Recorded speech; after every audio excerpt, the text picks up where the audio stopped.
नमस्कार, मैं doctor Vijay Singh Mavai, associate professor राजकीय कन्या महाविद्यालय सवाई माधोपुर।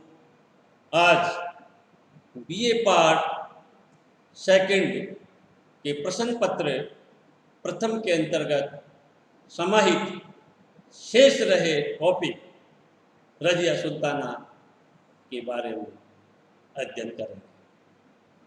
जैसा कि हमने पिछले वीडियो में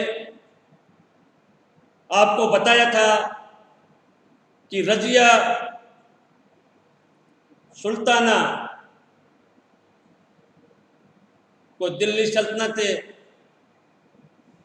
की शासिका होने का जो गौरव प्राप्त हुआ, वो अपने आप में एक अनोखा उदाहरण भारत के इतिहास में बना। और जब अधिकतर बैग में या राजकुमारियां, शहजादियां केवल महलों की शोभा बनना चाहती थी या महलों की, रनिवास की या हरम की शोभा तक ही उनका योगदान रहता था, रजिया सुल्ताना ने सबसे पहले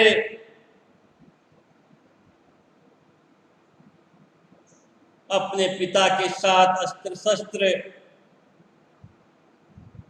विद्या सीखते हुए एक अभिनव पहल की, एक अनूठा उदाहरण इतिहास में दर्ज किया और उन्हें भारत की प्रथम महिला शासक होने का गौरव प्राप्त हुआ। उन्होंने अपने 1236 से 40 ईस्वी के कार्यकाल में जो उपलब्धियां हासिल की, उससे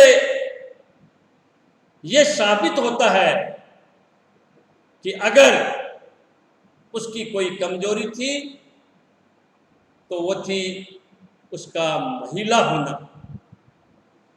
बाकी किसी भी प्रकार की एक शासक या योद्धा में होने वाले गुणों के तौर पर अगर हम देखते हैं तो उसमें ऐसी कोई भी कमी नजर नहीं आती है। लेकिन तत्कालीन समय में जब मध्यकाल का युग था, एक महिला को पर्दे से बाहर निकलने की इजाजत नहीं दी जाती थी। लेकिन ऐसे दौर में उन्होंने उन सभी बंधनों को तोड़ते हुए अपने लक्ष्य को प्राप्त किया और दिल्ली के तख्त पर पदासीन हुई। अब हम देखते हैं, पिछले व्याख्यान में आपको बताया था रजिया की उपलब्धियां, उसके कार्य, उसके क्या अचीवमेंट्स थे, इन पर हमने गौर किया।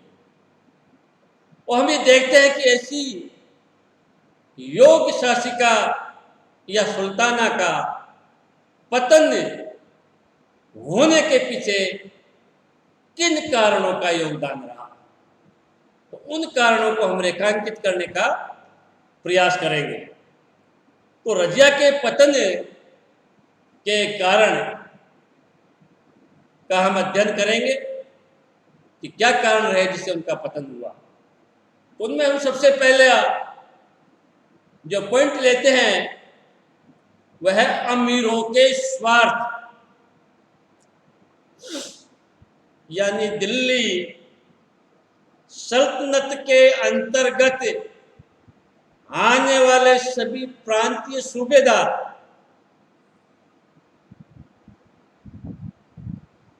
और तथाकथित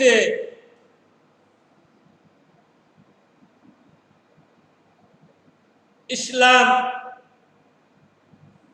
के जो प्रवक्ता थे, उन्होंने इस बात पर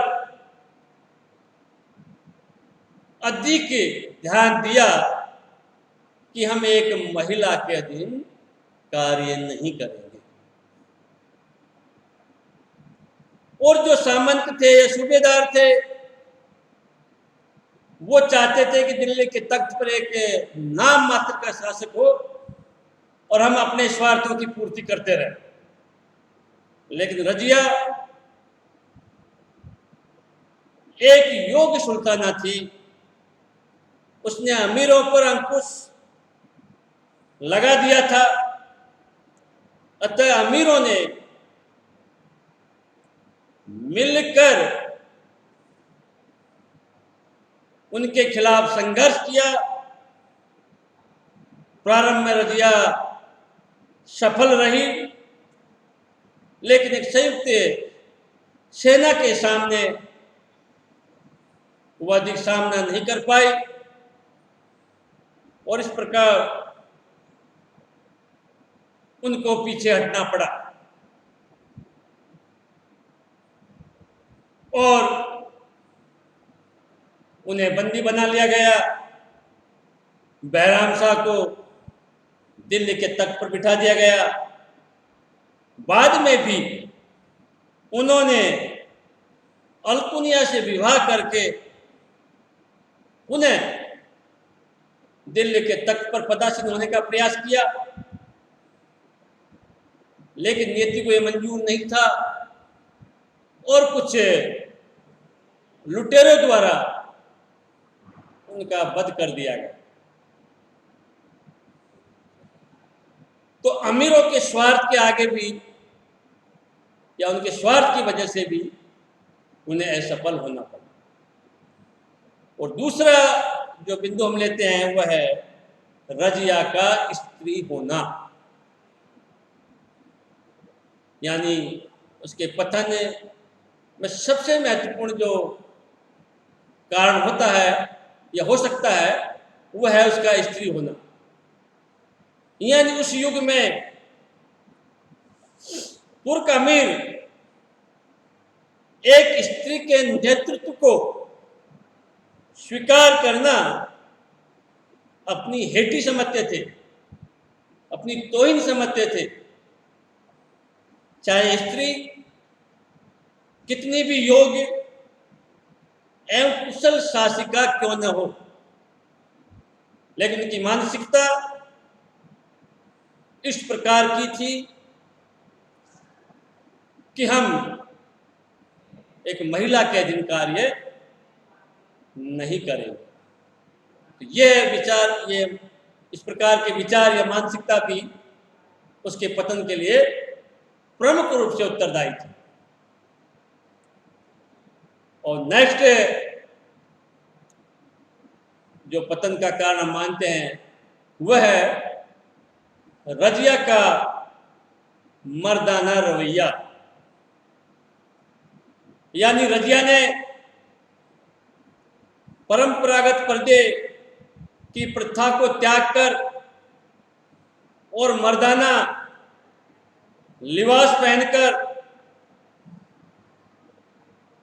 दरबार में आना शुरू कर दिया, जो कि मुसलमानों की निगाह में ये सामाजिक मर्यादा का अतिक्रमण था। इतना ही नहीं, वह पुरुषों की भांति शिकार खेलने जाने लगी,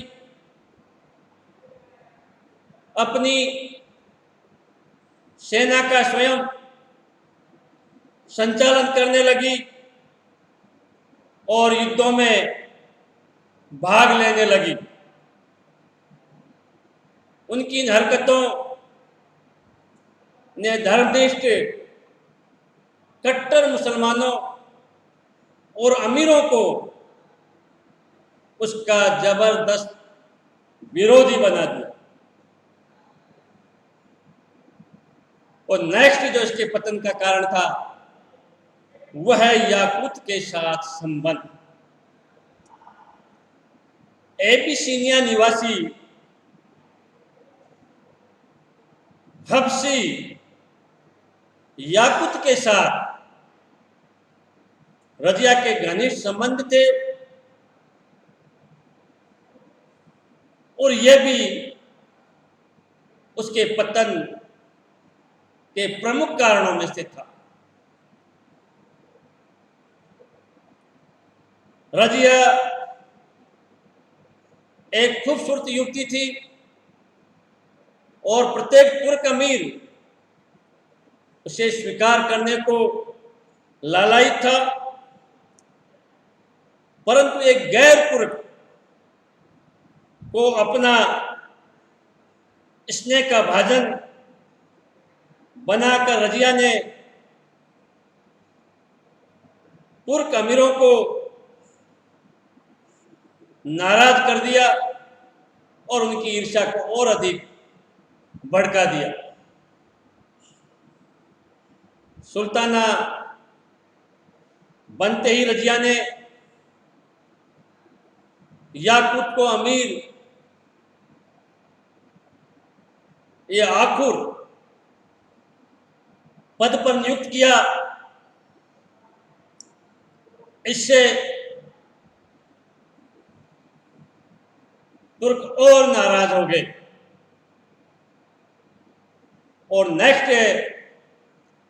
जो पतन का कारण था वह रजिया की स्वेच्छाचारिता। हर शासक या सुल्तान एक स्वेच्छाचारी होता है, वह स्वयं की इच्छा से कार्य करना चाहता है, उसे किसी प्रकार का दखल पसंद नहीं होता है। अपने विरोधियों का दमन करने के पश्चात रजिया ने स्वेच्छाचारी एवं निरंकुश शासक के रूप में कार्य प्रारंभ कर दिया था। उनकी इन स्वेच्छाचारीता से अमीर नाराज हो गए और वे इल्तुतमिश के उत्तराधिकारी के रूप में उनके पुत्रों में से किसी को बैठाने का प्रयास करने लगे। और नेक्स्ट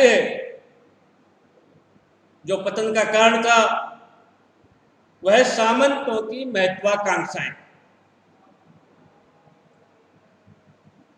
यानी प्रत्येक सामंत का स्वार्थ प्रबल हो गया था और वे सभी स्वार्थ लिप्सा की राजनीति में संलग्न हो गए। रजिया ने उन्हें मनमानी करने का अवसर नहीं दिया, जिससे उनका रजिया के प्रति आक्रोश बढ़ गया। और इसके बाद नेक्स्ट जो हम पतन का कारण मानते हैं वह है राजनीतिक घटनाएं। कुछ ऐसे राजनीतिक घटनाक्रम इस दौरान हुए जिनकी वजह से रजिया के प्रति लोगों में आक्रोश बढ़ा।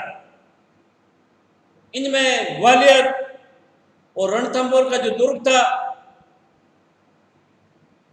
उन पर जब विद्रोहियों ने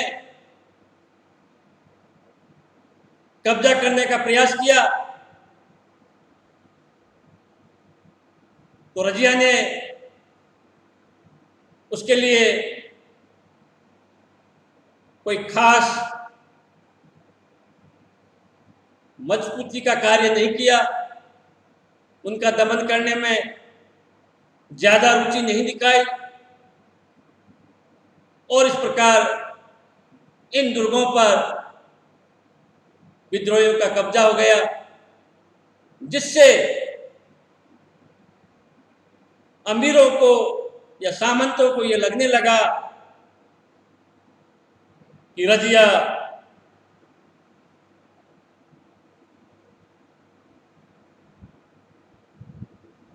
का जो व्यवहार है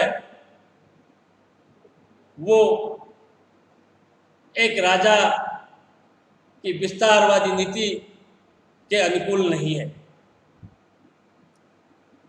इसी में लाहौर का दुर्ग भी छीन लिया गया था।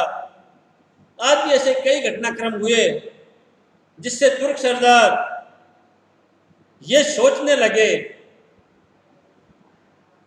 कि रजिया इन सभी को एक एक करके